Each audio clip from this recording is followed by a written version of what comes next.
you a woman in medicine feeling overwhelmed and disconnected from the personal fulfillment that you desire? You're in the right place. Join Doctors Joanne and Aaron as they rewrite the rules for women in medicine. Let's begin. In this episode, I will be interviewing my favorite co-host, Dr. Joanne Sotelo, and we're going to be talking about a topic that I love, and it's about giving ourselves permission to dream again.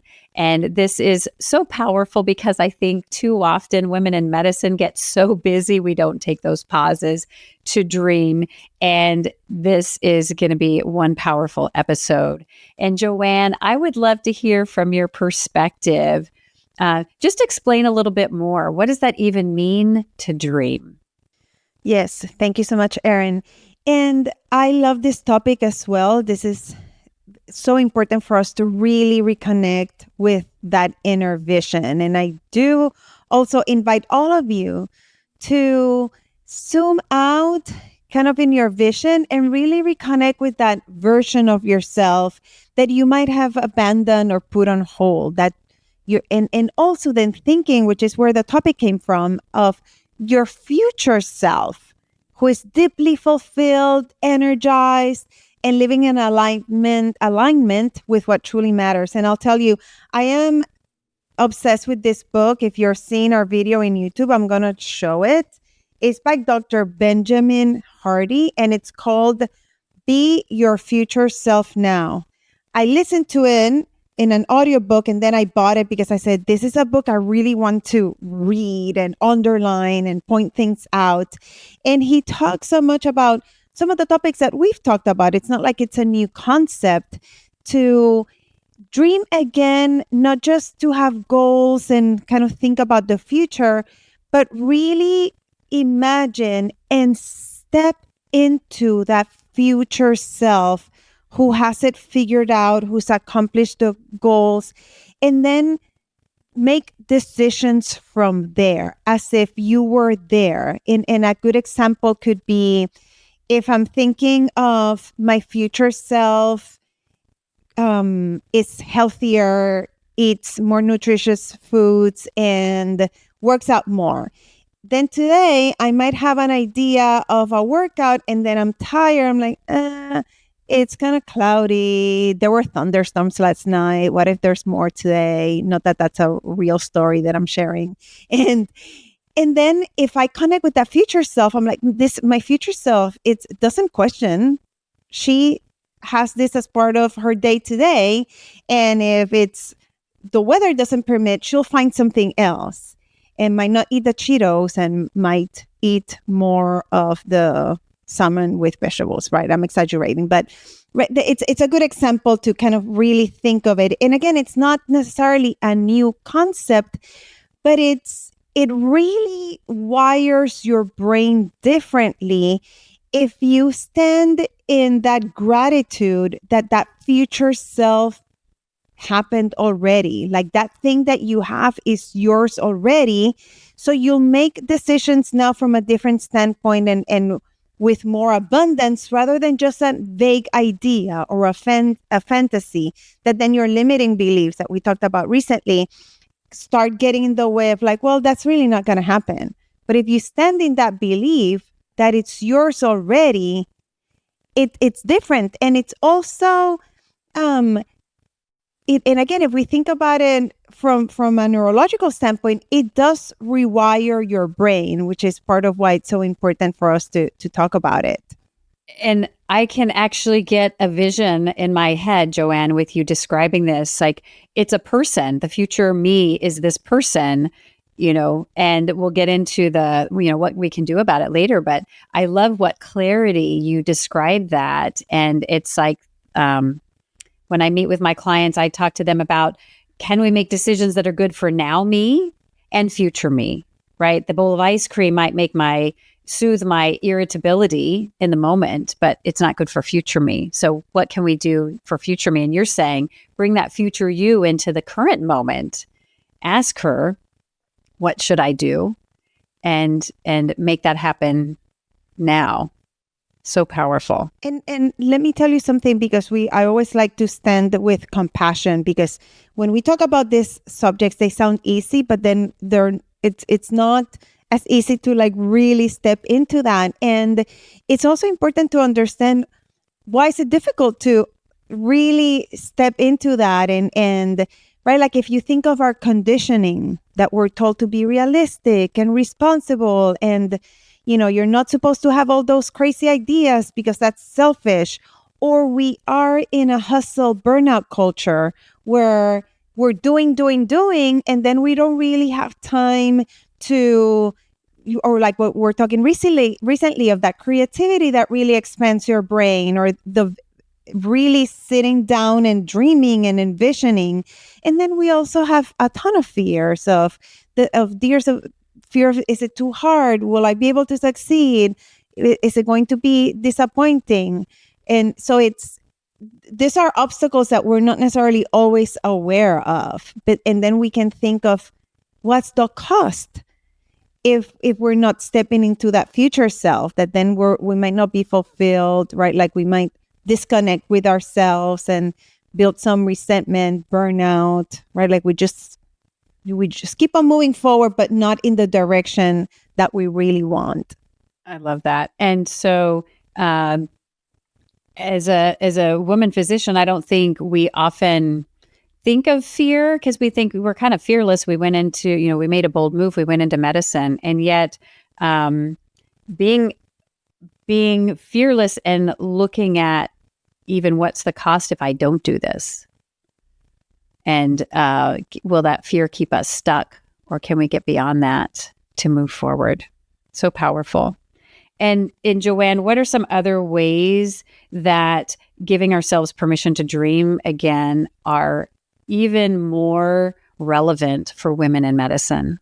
Yes. And so many of us, again, with good intention, we're just used to doing, and the shoulds, what we should be doing, and we're just following someone else's path. We talked recently about those roles and the rules that we follow that serve us for a while, but then get in our way. Those get in our way of also kind of dreaming bigger or connecting with that future self who is more fulfilled and more balanced and success in her terms. And because we're constantly serving and working, we tend to shelve that dream muscle. Like it's kind of toned away from us, and actually even minimize, right? And then sometimes I've heard also the message of, you're a doctor already, like, isn't that enough? And you're like, no, it's not. There's so many other things that we can do, and we can honor that present self and who we've been, and still want more, and still remind ourselves that we can expand beyond our wildest dreams. And that's not always easy for us.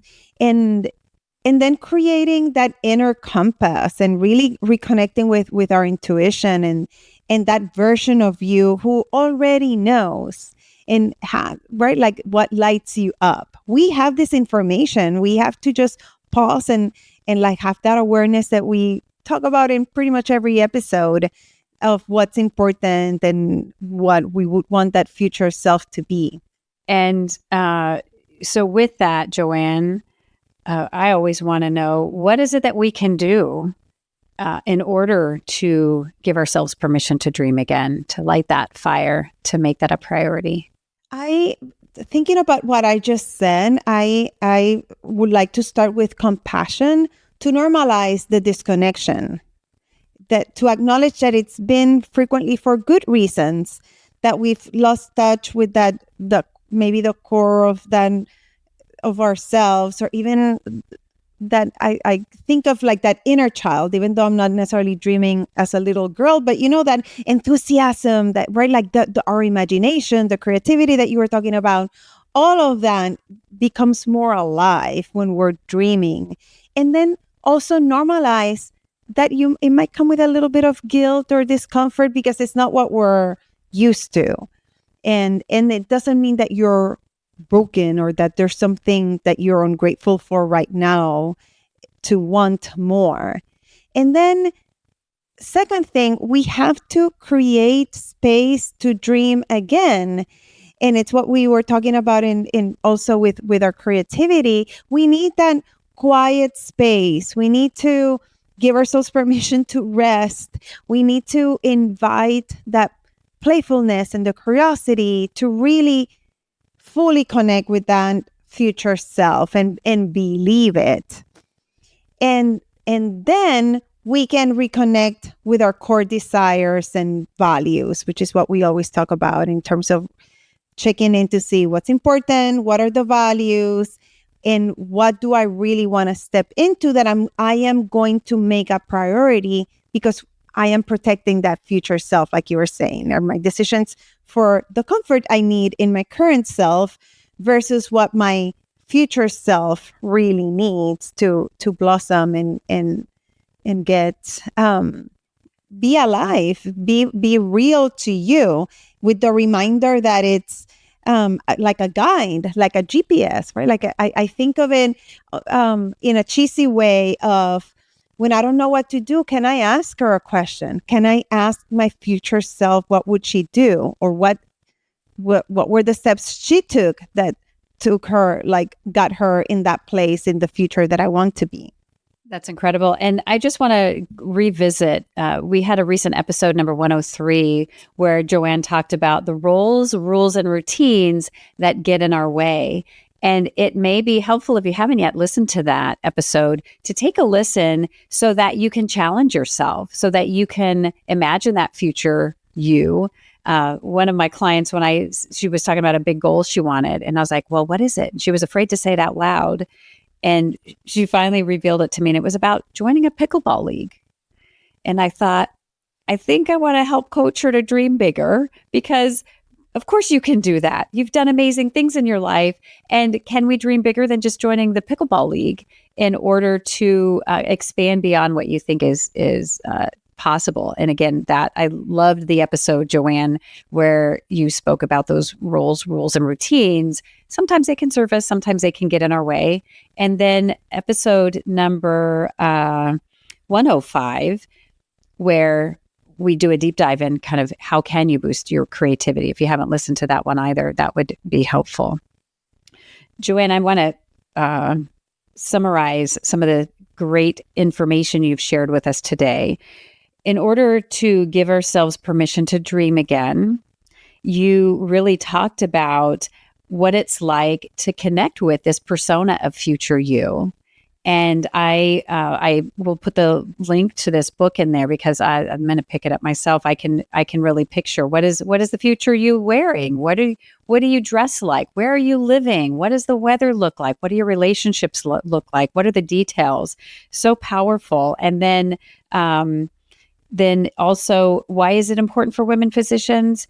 And there's a lot of things that have gotten in our way. We're not taking time to tap into ourselves. Maybe we're caring too much for everyone else, and we have too many roles that maybe we need to pivot in order to reconnect with ourselves, and so that we can tap into that inner child, that playful self, and see what's missing in the dream of the future you. And then, as always, what I love is, what can we do about it? And Joanne, you always point out compassion, having compassion with yourselves. And, not dreaming for a while may have been serving you. Maybe you didn't have energy with that. And letting go of guilt or discomfort, and maybe challenging yourself to step beyond maybe, what would be a big audacious dream, not just a little dream. And how can you expand that? And also, as you're dreaming, are you realigning with your core values, and taking the time to really reconnect and see what that vision looks like for you? So powerful. Joanne, thank you so much for inspiring me to get in touch with my future self and think more about what that looks like. I wonder, for our listener, is there another piece of wisdom that you would like to share with them on this topic of dreaming? I wanted to say, because we review these topics and they seem like big things, and I want to encourage micro movements towards the vision. Block time weekly for dream building or vision work. Start saying no to what drains you and see if you can have one brave yes to something that feels more in alignment with you and your future self. I love that. Thank you so much for sharing so much wisdom about giving ourselves permission to dream again, Joanne. And with that, we will encourage you, if you want to see our podcast get in front of more listeners, we've now broken down into over 40,000 downloads in the top 5% of podcasts worldwide. And yet we know that this message needs to get in front of more women in medicine, more individuals. So if you found some inspiration, don't forget, pause right now, go to the show, click the number of stars, give us an honest rating and review. And we would love that feedback from you. And we'd love to get in front of more individuals who could use some benefits from what we share on this podcast. With that, and stay tuned because our interview with Jeanette Lira is coming right up. Stay tuned. Do you want exclusive resources and the opportunity to connect with us? Then visit createmeaninginmedicine.com now, where you'll dive deeper into how you can create meaning in medicine. And if you're serious about optimizing your results, take 2 quick steps now. Connect with us on the website and tune in to the next episode.